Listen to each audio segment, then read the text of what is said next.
Love lives here.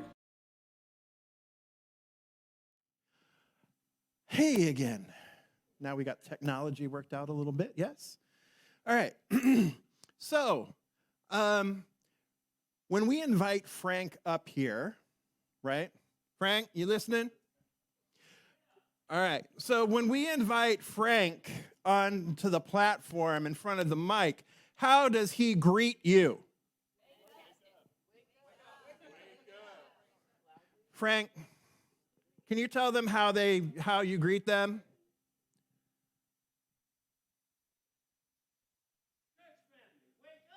There you go. All right. Thank you, Frank. It was kind of weak in here, Frank, so I had to have you say it, right? He says, "Wake up," right? And then how do we usually respond? We are awake, right? Perfect. All right. So wake up. I am awake, right? That's how we always respond. And that is beautiful and perfect because in order to break the cycle of socialization, in order to move into the cycle of liberation, which is what we're going to talk about today, you first have to wake up. Okay? And so I know that there are folks in the United States who are who use the word woke as a slur. Oh, he's so woke. Oh, she's so woke. Damn Skippy. Right? We're woke. We're awake. You know why? Because here at CSL, our whole purpose is awakening humanity to its spiritual magnificence. Let me say that again. Our whole purpose here at Riverside Center for Spiritual Living and Centers for Spiritual Living worldwide is to awaken humanity to its spiritual magnificence.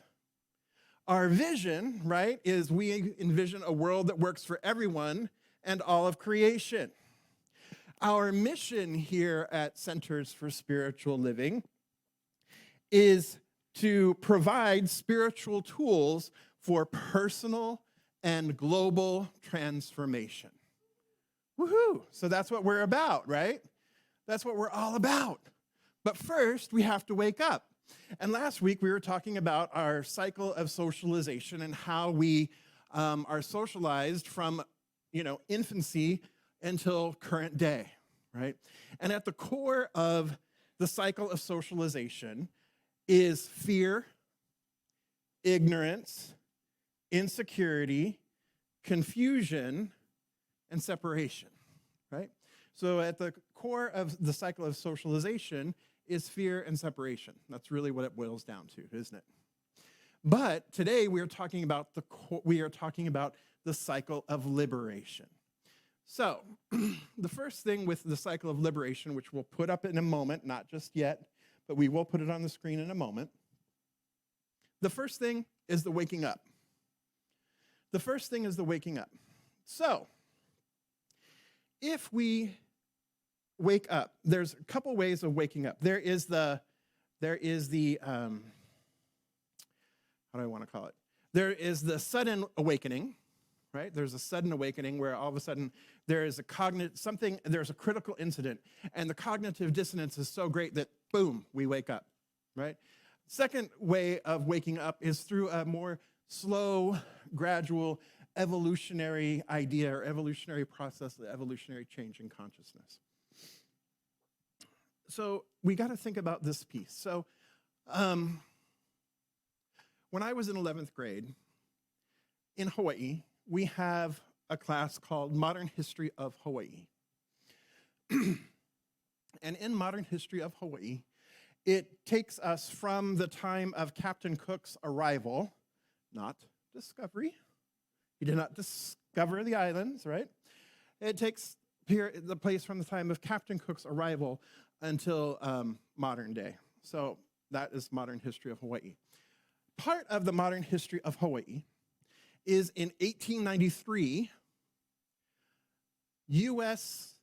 businesses and U.S. economic interests contacted the U.S. government and the U.S. Marines and the U.S. Navy to overthrow the legitimate monarchy, the legitimate kingdom of Hawaii.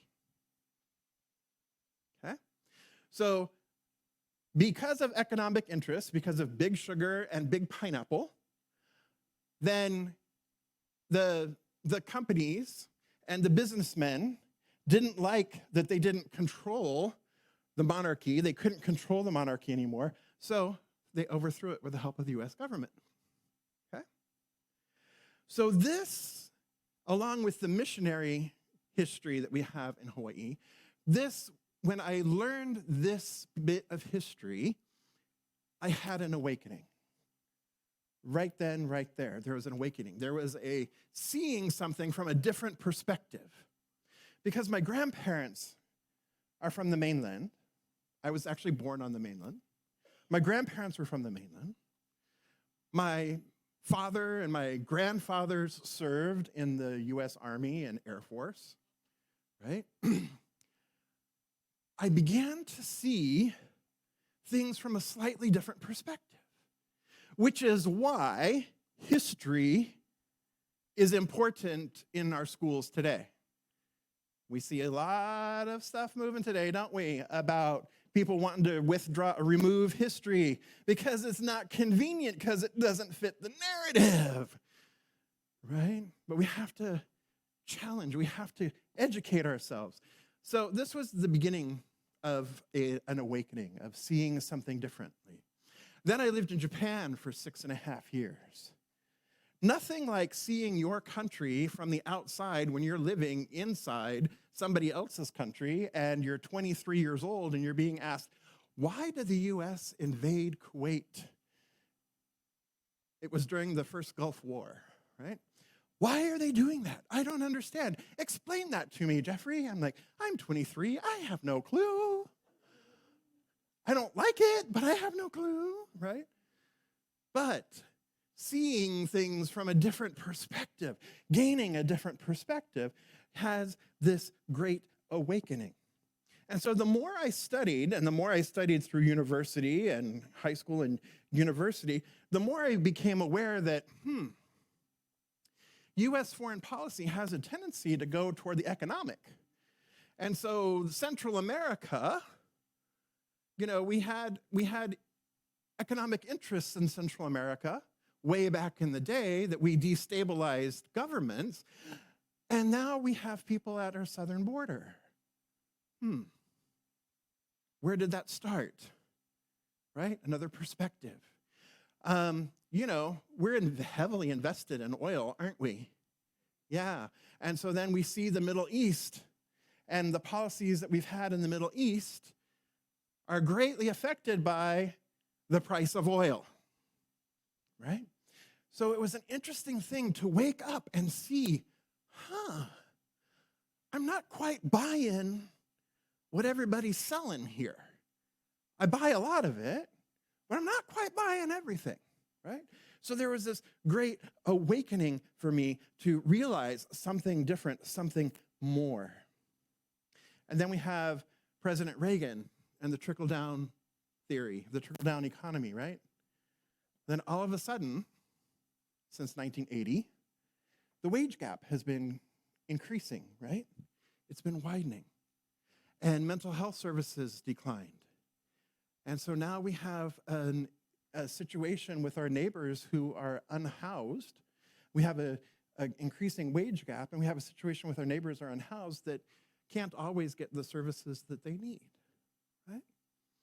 So there's all of this that has been happening, that's been going on in the background, that we are invited to wake up to. Now, why do I say all this, right? Jason, if you want to pop up the slide, that'd be great. So, the other slide, that one, there we go. So you can take a screenshot of this if you want to, and if you could pop it up at home for a moment as well. So this is the cycle of liberation. And so the cycle of liberation is when, first back up a little second. What We Believe statements by Ernest Holmes. What We Believe statements by Ernest Holmes, right? says, we believe the ultimate goal in life is the complete emancipation from all discord of every kind, right, of every nature, and that this goal is sure to be achieved by all. Now, if we're going to achieve complete emancipation, if we're going to achieve complete freedom, that is the highest goal of spirit, that is the highest goal of life, is complete freedom, an emancipation of discord of every kind, then we have the opportunity, dare I say, the responsibility of waking up and recognizing that we have the responsibility of our words, thoughts, deeds, actions, what we speak, what we say, what we think, what we believe, how we interact with one another, how we show up for one another, how we are together in community. Is that correct? Right? That's what we teach, isn't it? Okay. So with this cycle of liberation, there's 3 different components. First of all, it is centered, its core values there are self-love. It's based on self-love. Got to love yourself first. How can you love anybody else if you can't love yourself, right? The great prophet RuPaul, right? Self-esteem, balance, joy, support, security, and it has a spiritual base. Look at that. Isn't that beautiful? It has a spiritual base. There's a spiritual groundedness to this. Then there are 3 pieces of the liberation piece. There's waking up, but then there's the intrapersonal, meaning that we change the core of who we are. We change what we believe about ourselves. We come to an awakening where we begin to change about ourselves. We have a different thought, different idea, which we do really well here, do we not? Yeah, we do. And then there's the interpersonal, which is changing how we value others and how we see the world. And then there's the systemic, meaning that there's a change in structures, a change in assumptions, a change in philosophy, a change in rules, and a change in roles. Following so far? All right. So unlike the cycle of socialization, the cycle of liberation, you can enter the cycle at any point. Tends to be that we enter the cycle at the intrapersonal point, but you could enter it at the interpersonal point. You could enter it at a systemic point. And then there's these beautiful things in between here. So first is the getting ready. We'll start with there. We'll start with the intrapersonal because we know that what we see out there is a reflection of what is in here, right? So we'll start with the intrapersonal. The intrapersonal is about getting ready. So it's the empowerment of self. It's introspection, education, consciousness raising, meaning it's an opportunity for educating ourselves, to educate ourselves on situations, on how things are working, to be doing our own work, educating ourselves about events that are occurring, right? Gaining inspiration and authenticity, developing analysis and tools, right? Becoming more analytical, being able to pull things apart, looking at things more objectively, perhaps. Dismantling our own collusion, privilege, and internalized oppression. So it's dismantling, it's, in other words, giving up those thoughts, those limiting beliefs, those limiting ideas that no longer serve us. We do this, yes? We do it already. We're already doing this. We are in the process of doing this. Then, like here in this community, we begin to reach out. So we move out of ourself and toward others, seeking experience and exposure, speaking out, naming injustices, taking stands, using tools, exploring and experimenting. So we come together here in community and we come together at the tables and we have conversations, don't we? And every person's lived experience is different. And yet we have a commonality. We come together in unity. And yet we are able to express our differences. We are able to hear each other. We're able to experience different ideas, different ways of thinking. And it allows us to grow and deepen as well. And it allows others to grow and deepen because we come together in harmony with and respect. Then there's building community. Building community, which we also do here, right, is about people, we're looking to people who are like us for support, and also building coalitions of working and talking to people who are different from us so that we can get new perspectives, different ideas, and work together to question our assumptions, to question our rules, to question our roles, and to question the structures and systems. Then it comes to coalescing. Coalescing is organizing, action planning, lobbying, fundraising, educating, renaming reality, refusing to collude or take our privilege, becoming a role model, perhaps an ally, transformative anger, meaning righteous anger, meaning transformative anger, and moving into action. Yes? And then we go to creating change, which is the dark blue. This is critically transforming institutions and creating new cultures. We're influencing policy, we're influencing assumptions, structures, definitions, rules. We're taking leaderships, risks, guiding change, healing, and power is shared. And this is the way we begin to affect systemic structures, systemic change. And then maintaining. We integrate the new. We integrate this new way of being, spreading hope, spreading inspiration, living our dreams, modeling authenticity, integrity, and wholeness, taking care of ourselves and others. So we're working together in community. So we cycle through this cycle of liberation again and again and again with each new thing that we awaken to, with each new way of being, with each new expression that we see. Some of them are maybe more passionate. We have more passion around them than others.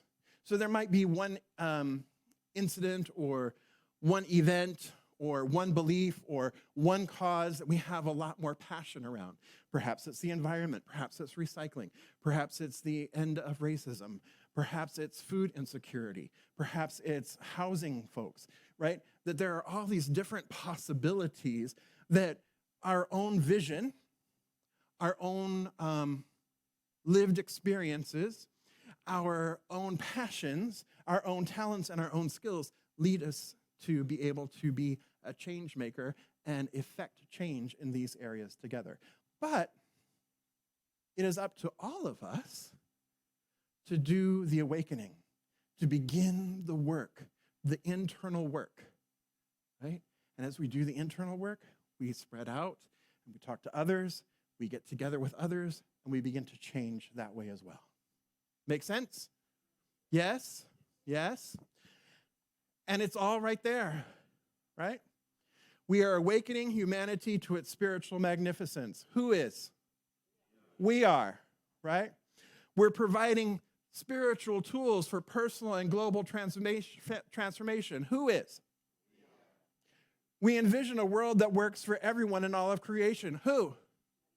We are. We do, right? And who believes in the complete emancipation of discord of every nature? We do, right? And who believes that everyone can experience this? So whose responsibility is it? Ours, mine, yes. Beautiful, beautiful, beautiful. So now is the perfect time. We're going to go to tables. You've got questions there on the tables.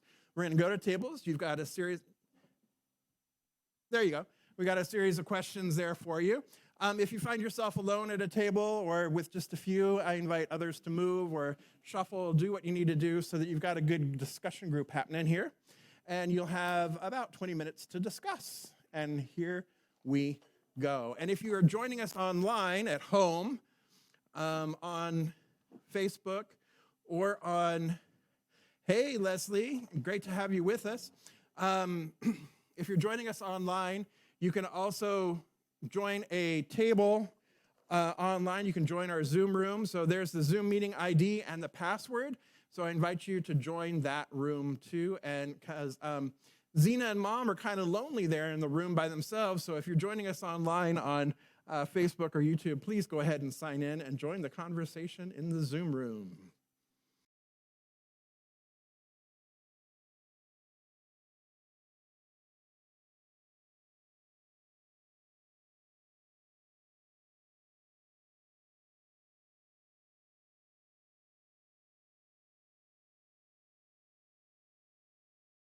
All right, so this week, what I would like for you to do, your homework, your challenge, your mission, should you choose to accept it or not, is to check your sources. To check your sources. And what do I mean by checking your sources? What I mean is that where you get your news and how you consume media play a huge role in your socialization, your values, your beliefs, and your worldview. And so it's easy to become siloed in your views and your thinking unless you intentionally seek a broader perspective. So your invitation today is to identify an event that you might think that you think might have a global or geographical regional impact or news coverage.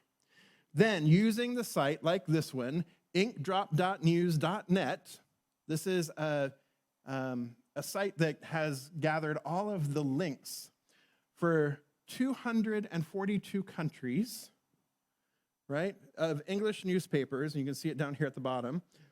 And it has a database containing 2,252 English language newspapers from around the world, from 242 countries.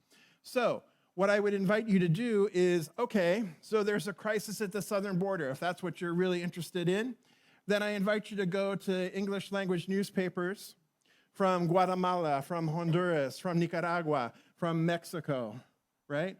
And read the perspective there. And from further down in South America. I invite you to go to the English newspaper in the Ukraine and read about the perspective from there. I invite you to go to Egyptian English language newspapers and read about the Palestinian and Israeli conflict there.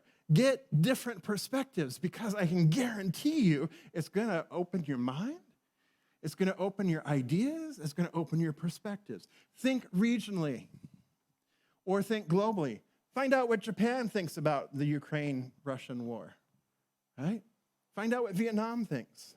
Find out what Australia thinks. What does Argentina think? And if you are blessed and have the skill to read in another language, notice I didn't say foreign, in another language, if you are blessed to read in another language, then go read newspapers in that language as well. Because I can guarantee you, you're going to find some differences. Because language also shapes and molds our culture, molds our thinking, the way we language things. Okay? So this is your homework. This is your assignment, to go and dive a little bit deeper. Embrace the world and expand your perspective by checking your sources. Don't get siloed, right? Siloed is very scary, right? Okay, good? Understand? Willing? Able? Yes, all right, and then that's the work. And let us come together in consciousness, recognizing right here, right now, that there simply is the one life, the one infinite eternal that is moving in all, through all, as all. It is the power and the presence that brought forth all of life, all of creation, that simply is one. It is the unity. It is united. It is love. It is peace. It is joy. It is harmony. It is balance. It is divine right order, forever and ever expressing itself in, through, and as its beloved creation, which is the universe, which is the body of the one. And so I recognize that it is the very who of who I am, that right where I am, this power, this presence, this love, this unity, this harmony is. It is the very essence, the very nature of my being. I am inseparable from it. And as I know that this is true of me, I know that this is true of everyone gathered here this day. That each one is one with the one. Each one is inseparable from the love, the infinite love, the love intelligence, the unconditional love that absolutely is all through all. And so I speak my word for this beloved community right here and right now, calling forth a divine awakening, calling forth awakening of our spiritual magnificence, an awakening to a higher truth, awakening to our oneness, our unity, our wholeness. And I call it forth now. I bring it forth into our consciousness, into the divine mind, into our minds, which is one with the divine mind.